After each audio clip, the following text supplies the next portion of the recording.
You log off a virtual call. The meeting is technically over, and you pull up the strategic plan you promised your boss by 5 p.m. But as you place your hands on the keyboard, your brain is completely paralyzed. Instead of thinking about the project, you are replaying the last 5 minutes of that call. You dissect a weird tone of voice a coworker used. You regret the way you phrased a specific question. You tell yourself to shake it off, but your eyes simply glaze over the screen. When this happens, the standard advice is to push harder. Productivity experts tell you to install a website blocker, put on noise-canceling headphones, and just power through. These tools are designed to manage your environment, but they offer no defense when the disruption is happening inside your own nervous system. Your body is carrying something heavy. Until you learn how to deactivate that internal threat response, no time-blocking app in the world is going to save your afternoon. To understand exactly what is happening in our heads, we can look at the work of researchers like Dr. Sophie Leroy. She coined the term attention residue, proving that when you bounce from an unfinished project to a new one, a piece of your focus stays anchored to the old task. Standard attention residue is logistical. It happens when you leave an email in your drafts folder or a spreadsheet half done.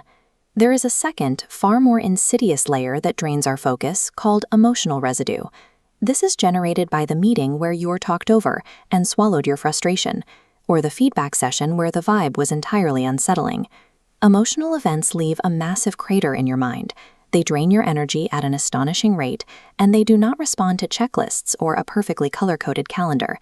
This diagram of the brain shows exactly why. When you sit down to write a complex report, you rely on your prefrontal cortex, seen here in the upper frontal region. That is the rational, analytical, executive center of your brain. But your emotions are handled by a different region deep inside the brain, primarily the amygdala. This structure operates on ancient survival logic. It doesn't care about your deadlines. Its only job is to scan your environment for threats and keep you alive. When you experience a tense conversation, that ancient hardware lights up. Your amygdala interprets a passive-aggressive Slack message as the same kind of survival threat as a predator in the woods. It rips your attention away from your work and forces you to analyze the social tension until you figure out how to survive it. Your brain is literally fighting itself. The rational part is trying to work, and the emotional part is trying to protect you. That internal tug-of-war consumes massive amounts of metabolic energy, leaving you physically exhausted after a single 10-minute meeting. Humans are intensely social creatures. Our brains dedicate an enormous percentage of their overall processing power to social cognition, constantly calculating our standing in a group and the feelings of others to ensure we aren't cast out. Think about the professional boundary you desperately need to set with a client, or the completely imaginary argument you run on a loop in the shower. Every single one of those unresolved social dynamics acts like an invisible application running in the background of your mind, perpetually chewing up your cognitive RAM. As we can see in this comparison, a cluttered mental state is overwhelmed by these high-energy social loops. Your brain simply cannot release this relational residue as long as it perceives that social tension as an active, unmonitored danger. Restoring your focus does not require you to resolve the external conflict. It only requires signaling to your nervous system that the threat has been recorded.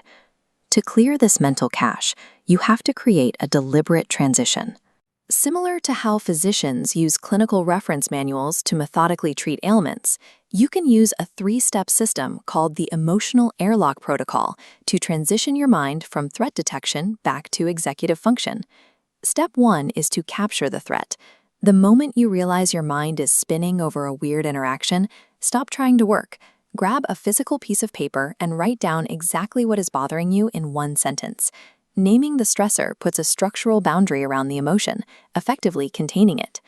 Step 2 is to validate the biology. Next to that sentence, write down that your reaction is a logical, protective response. This satisfies the amygdala's need to know the emergency message was received. Finally, Step 3 establishes a temporal boundary. Give the brain a specific time when you will deal with the problem, like during your commute home at 5 p.m. Then, physically fold the paper and place it out of sight, signaling that active monitoring is no longer required. You haven't solved the conflict, But architecturally, you have taken an invisible, swirling emotional threat and turned it into a contained physical object with a designated resolution time. When you do this, your amygdala stands down, releasing its grip so your prefrontal cortex can finally resume your work.